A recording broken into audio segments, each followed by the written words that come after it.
Hello mga madam, for today's video, ang lulutuin po natin ay sinigang na paa ng manok. Yan. Yan po yung mga ingredients natin yan. Kamatis, bawang, sibuyas, yan. Yan, mag-isa po tayo ng bawang. Yan. Isahin po ang bawang, isabay po ang luya. Kamatis. Yan. Yan, pagsama-samahin na po agad. Yan.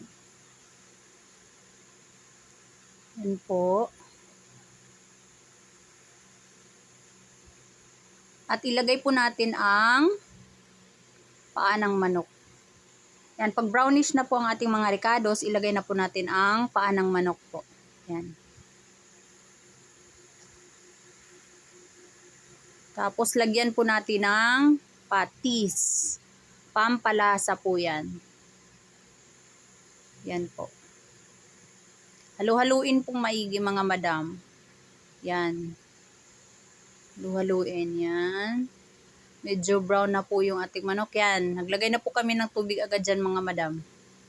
Tapos naglagay na rin po kami ng ginisa mix. Yan. Dinagdagan namin uli ng tubig na pinakuluan. Yan. Kasi kinulang po siya ng sabaw. Tapos lagyan po natin ng sinigang. Sinigang powder. Yan.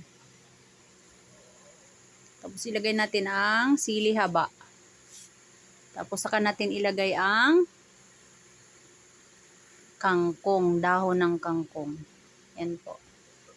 Halu-haluin natin. Yan. Tapos pakuluan ng konti. Yan. At yan na po mga madam, luto na po ang ating